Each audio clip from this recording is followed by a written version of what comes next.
இடம்பொருள் நேயர்களுக்கு வணக்கம். ஸோ மகாநதி சீரியலில் முதல்ல பெரிய ஃபேன் பேஸை கிரியேட் ஆனது யாருக்காக பார்த்தீங்கன்னா நிவினுக்காகவும் காவேரிக்காகவும் தான். நிவின் காவேரி எல்லாரும் பேசுகிறதும், காவேரியோட தைரியத்தை பற்றி பேசுகிறதும், பசுபதிட்டு அப்படியே அவங்க தைரியத்தோடு டக்குன்னு திருப்பி கொடுக்க ஆரம்பிக்கிறதும்னு கொடைக்கானலில் அந்த கதை இருந்த விதமே வேறு. சென்னைக்கு வந்ததுக்கப்புறம் அந்த கதை மாறின விதம் வேறு. அதுக்கப்புறம் கரெக்டாக அந்த சமயத்தில் பார்த்தீங்கன்னா காற்றுக்கு என்ன வேலை சீரியல் முடிஞ்ச உடனே சூர்யா ஃபேன்ஸ் எல்லாருமே டக்குனி விஜய் ஃபேன்ஸ் அப்படின்னு சொல்லிட்டு சுவாமியுடைய ஃபேன்ஸ் எல்லாம் வந்தாங்க.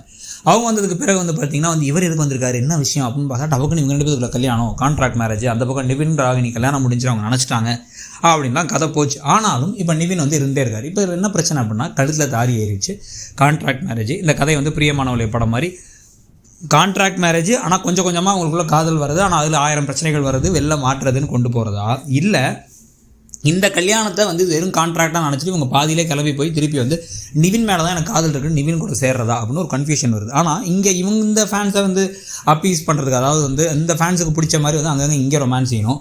அப்பப்போ அந்த பழைய நிவின் காதலை நினச்சி பார்த்துட்டு இருக்கிறது ரொம்ப நாள் கொண்டு போக முடியாது. அதனால தானே என்னவோ இப்போ கிட்டத்தட்ட தாலி கட்டின மாதிரி தான் தகவலாம் வருது. ஆனால் தாலி கட்டாங்களா இல்லையா அப்படிங்கிறது நமக்கு போக போக தான் தெரியும். அது என்னென்னு பார்த்திங்கன்னா காவேரியோட கழுத்தில் கத்தியை வச்சு காவேரியை கொண்டு வாங்குங்கிற பயத்தில் வேறு வழி இல்லாமல் நிவின் தாலியை கட்டிடுறாரு. கட்டினதுக்கு பிறகு விஜய் அங்கே காப்பாற்றி உங்களை கூட்டம் வந்துடுறாரு அப்படிங்கிற மாதிரி தான் கதை போக வாய்ப்புகள் ஜாஸ்தி.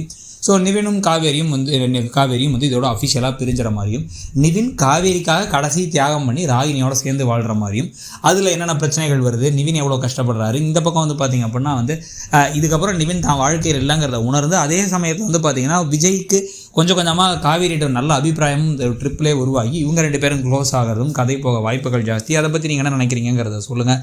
இந்த புது பேரை பற்றியும் உங்களுக்கு பழைய பேரை பற்றியும் உங்களுடைய கருத்து என்ன? இப்போ நடந்த விதமத்தில் காவேரி அண்டு விஜய் தான் கடைசியாக சேர போகிறாங்க. இந்த பக்கம் நிவினும் ராகினியும் கல்யாணம் பண்ணிட்டாங்க அப்படின்னு தகவல் அதை பற்றி உங்கள் கருத்து என்னங்கிறத சொல்லுங்கள்.